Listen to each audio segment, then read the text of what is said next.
자, 오늘은 사도행전 1장 15절부터 26절까지 초기 기독교회가 이제 그 공동체가 직면한 문제, 그리고 그것을 어떻게 해결하는 과정들을 살펴볼 것입니다. 오늘 제목을 사람을 세우는 원리라는 제목으로 하나님 말씀 증거하겠습니다. 일단 배경이 되겠죠. 그들이 이제 120명이 모여가지고 성령을 기다립니다. 약속을 따라서 성령을 받기 위하여 그 기다림의 시간에 가장 먼저 한 일이 그들이 오로지 기도에 힘썼다는 거예요. 사도행전에 보게 되면 제자들은 그저 빈둥거리면서 기다리지 않았다. 그들은 성령께서 그들에게 능력을 주시도록 간절히 기도하는 일의 시간을 보냈어요. 더 그리스도 가까이 갔고 자신의 무가치함을 고백했고 마음을 겸비케 했고 서로에게 우월의식이 굉장히 많았거든요. 누가 높고제 다퉜잖아요. 그런 우월의식을 해결하고 회개하면서 그들의 마음이 전적으로 연합되었다라고 얘기합니다. 이것이 우리가 늦은 비를 기다리는, 또 날마다 성령의 침례, 성령의 충만을 받아야 되잖아요. 그걸 위한 기본적인 자질이죠. 이걸 크게 세 가지로 정리하자면 우리가 어떻게 날마다 성령의 침례, 성령의 충만함을 누릴 것인가. 첫 번째, 기도로 해야 되는 거예요. 게으르지 않고 구해야 되는 것입니다. 두 번째는 무가치함, 자신의 겸손함으로 준비해야 되죠. 이게 비어진 잔에 더 많이 풍성이 임하는 것입니다. 가득 탄 잔에 뭘 넣을 수가 없어요. 그러니까 반드시 자기를 비우는 것, 낮추는 것, 이것이 중요하고, 마지막으로 분열된 마음에는 성령이 역사할 수 없어요. 그래서 내가 그 마음에 연합하고자 하는, 그 장벽을 깨트리는 그런 마음, 연합하고자 하나 되고자 하는 마음, 그런 마음이 있을 때 성령의 충만함이 오늘 또 역사하는 것입니다. 그렇게 준비하는 가운데 베드로가 등장해요. 베드로가 문제 제기를 합니다. 가룟 유다의 실패를 얘기하죠. 그때 베드로가 그 형제들 가운데 일어나서 이르되, 형제들아, 성령이 다윗의 입을 통하여 예수 잡는 자들의 길잡이가 된 가룟 유다죠. 이걸 가리켜 미리 말씀하신 성령이 응하였음이 마땅하도다. 자, 이 사람 본래 우리 이 12명 이 사도들의 참여됐는데, 직무를 맡았는데, 그들의 말로는 이제 죽었죠. 그들의 말로는 그 밭을 아겔 다마라가 하니 이는 피밭이라는 뜻이라. 그래서 가룟 유다가 죽게 되죠. 자살하게 되죠. 시편에 기록되었을 때 그의 거처를 황폐케 하시며 거기 관한 자가 없게 하소서 하였고, 또 일렀을 때 그의 직분을 타인이 취하게 하소서. 결국 이제 누가 취하는 거예요. 이것이 성경에 예언되었다. 유다의 배신과 그 비참한 최후가 성경에 예언됐다. 이 공속의 문제를 얘기합니다. 굉장히 가슴 아픈 일이죠. 신이 가룟 유다를 추천한 사람이 신은 이 제자들이에요. 가장 잘 나간 사람이고 가장 높은 학위를 가졌고 가장 똑똑한 사람이었어요. 그가 이렇게 되었다는 것은 굉장히 그들에게 충격적이었습니다. 이 가룟 유다의 실패를 정리하면 그 네 가지죠. 그는 제자로 선택받았어요. 사도로 선택받았죠. 제자들 중에 사도로 선택받았죠. 그리고 그 마음 가운데 해결되지 않은 그 숨겨진 우상, 끝까지 해결하지 못했어요. 결국 예수님이 배반하게 됐고 비참한 최후를 맞이했습니다. 사도행전이 이렇게 기록하고 있어요.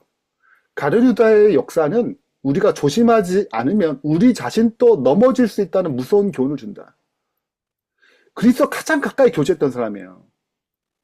그 놀라운 일을 친히 목격하고 자기도 가르침도 듣고 직접 능력을 행했던 사람이에요. 근데 그럴지라도 그 마음에 품은 죄를 버리지 않으면 마침내 사단에게 정복당하는 것입니다. 그래서 안전할 수 없어요. 우리가 늘 마음의 겸손함을 가지고 마음의 경계를 가지고 살아야 되죠. 우리가 이제 유다가 주는 실패를 좀 살펴보면 첫 번째는 가까움이 안전을 보장하지 못한다. 그러니까 마음이 교만할 수가 없어요. 그리고 이 숨겨진 우상, 내가 버리지 못하는 그것을 계속 이렇게 듣고 있으면 그게 내 삶에 치명적인 영향을 주는 것입니다. 그러니까 겉모습으로 충분하지 않는 거죠. 결국 회개하지 않은 죄의 결과는 영적인 파멸로 이끌 수 있습니다. 그래서 우리 자신을 늘 겸비케 하는 것도 너무 중요하다. 오늘 하루의 삶을 돌아보면서 우리가 이제 제자 훈련할 때 제 하루를 마감할 때 꼭 우리의 삶을 정리하고 하루를 마감해라 그러잖아요. 정리하는 건 너무 중요하다라는 것입니다. 이 베드로가 이런 유다에 대한 실패를 얘기하면서 이 빈자리를 어떻게 할 것인가, 이 공석을 어떻게 대응할 것인가를 얘기해요. 그렇기 때문에 이러므로 요한의 침례로부터 우리 가운데 올려져 가신 날까지 주 예수께서 우리 가운데 출입하실 때 항상 우리와 함께 다녔던 사람 중에 하나를 세워 12명이 가장 가까이 있었지만 또 많은 제자들이 있었습니다. 그 중에 하나를 세워서 우리와 더불어 예수께서 부활하심을 증언할 사람이 세워져야 한다. 공석에 대한 대응을 얘기합니다. 이게 이제 영적 이스라엘 출발이에요. 육적 이스라엘은 12명이 기초였죠. 이스라엘, 유다의 12아들, 야곱의 12아들이 이제 구약의 이스라엘의 초석이 된 것처럼 이제 신약의 교회, 신약의 영적 이스라엘 초석, 이 12이 중요한 숫자예요. 이 공석을 채워야 되는 것입니다. 네. 자, 이걸 채우기 위해서 이제 사도의 이 조건, 사도가 되는 조건 세 가지를 정리했습니다. 첫 번째는 예수님과 동행했던 사람이에요. 다녔던 사람이야. 네. 함께 있었던 사람들이죠. 그 다음에 부활을 직접 목격한 사람이에요. 부활을 증언할 수 있는 사람이어야 돼요. 그는 실제적으로 어떤 세상적 기준이 아니고 영적인 삶의 진실한, 신실한 제자여야 돼요. 이것이 조건이었습니다. 이게 여전히 사람을 세우는 게 여전히 문제예요. 교회에서 집사, 직분이나 어떤, 우린 또 열린교회는 팀장이지만 각 교회는 이제 부장들 세우잖아요. 또 매해 이걸 세우잖아요. 이 사람을. 그러니까 오늘날 또 일꾼을 세우는 건 너무 중요한 부분인 것입니다. 그래서 오늘날 얘기하자면 어떻게 교회에 사람을 세울 것인가. 첫 번째는 그분과 동행하는가. 예수님과 동행하는 삶을 살고 있는가. 내가 그분을 체험하면서 살고 있는가. 두 번째는 내가 복음에 얼마나 진실해, 그 진리에 얼마나 충성되어 있는가. 그리고 그 삶이 말과 삶으로 증언하고 있는가. 말로만 하는 게 아니라 삶으로도 충분히 증언하고 있는가. 복음을 증언하는 삶을 살고 있는가. 이것이 여전히 교회의 일꾼의 자격이에요. 그러니까 우리가 이렇게 하는 과정 가운데 이 삶을 통해서 하나님이 세우시거든요. 이 과정이 그리스도와 동행하고 복음에 충성되고 말과 삶으로 증언할 수 있는 기초가 되길 바랍니다. 자, 마지막입니다. 이제 드디어 사도를 세워요. 두 사람을 먼저 세우죠. 충분히 120명 모여가 충분히 얘기했을 거 아니에요. 예, 누가 적합하니, 여기에 조건에, 이 세 가지 조건이 적합한 사람이 뭐냐, 이렇게 얘기해서 딱 두 명이 선택됩니다. 그것이 바사바라고 하는 유수도라가 요셉이고, 하나는 matthe아예요. 네. 갑자기 느닷없는 이름이 등장해야 되죠. 네, 요셉은 다음에 등장하는데, matthe아는 이때부터 등장하지도 않아요. 그들이 기도하고 이르되, 무사람의 마음을 아시는 주여, 두 사람 중에 누가 주님이 택하신 바 되어 봉사와, 즉, 및 사도의 직무를 대신할 자인지 보시옵소서. 유다는 이 직무를 버리고 제 곳으로 갔나이다 하고 제비를 뽑았어요. 네. matthe아를 얻으니 그가 11사도의 수에 들어가니라. 그래서 이제 12명의 사도가 됩니다. 제자들은 자신의 판단에 의존하지 않아서 첫 번째, 기도했어요. 간절히 기도했습니다. 그리고 충분히 그 자격이 무엇인지 살폈어요. 네. 그건 인간의 기준이 아니에요. 하나님의 기준에 맞는 사람을 세웠고, 그 사람 중에 기도하면 세웠고, 그 두 사람이 누구나 뽑혀도 아무 문제가 없다고 판단되는 그 두 사람 중에 하나님 누굽니까? 라고 간절히 기도해서 인도함을 구했어요. 자, 이거 정리하자면 하나님의 선택을 구하는 진행이에요. 네. 기도를 우선순위 했습니다. 그들의 판단이 아니고 하나님 간절히 기도했어요.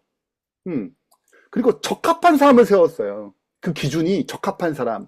정말 이 하나님의 그 세상 기준이 아니고 하나님의 기준에 적합한 사람. 그리고 마지막으로 하나님의 선택을 구했습니다. 이게 그 무엇보다 중요했거든요. 7 집사를 구할 때는 이 정도 신중하지 않았어요. 그죠? 7 집사는 충분히 해서 7명 뽑았단 말이에요. 제비뽑기 같은 거 하지 않았어요. 근데 여기서 너무 중요하니까 그 두 사람 중에 하나님의 선택을 더 나아가는 것입니다. 핵심은 제비 뽑지 안 뽑지 이게 중요한 게 아니고 하나님의 전적인 선택을 구했다는 거예요. 이게 중요해요. 그래서 matthe아가 선택됐습니다. matthe아가 선택된 중요한 이유는 그 첫째 하나님의 주권이죠. 그리고 진짜 숨겨진 일꾼이에요. 그렇지 않아요? 처음 듣잖아요. 네. 근데 하나님의 계획이 너무 중요한 거지. 그분이 선택하셨어요. 그리고 왜 저런 사람이 됐지라고 할 수 있겠지만 하나님의 선택에 세상이 주목받지 않을 수 있어요. 근데 그게 신뢰하고 순종하는 것입니다. 이것이 교회의 기초가 됐어요. 자, 마무리하면서 결론을 맺겠습니다. 첫 번째, 우리는 매일 성령 충만을 위해서 영적으로 준비해야 됩니다. 간절히 구하고 우리 마음을 겸비케 하고 연합된 정신으로 이 일을 해야 돼요. 두 번째는 죄에 대한 경고, 죄에 대한 무서움을 알아야 됩니다. 죄를 품은 죄를 회개하지 않으면 이것은 우리의 영적인 파멸을 가져와요. 교회 일꾼을 선택할 때 영적인 자격이 항상 우선시 된다. 인간의 기준이 아니다.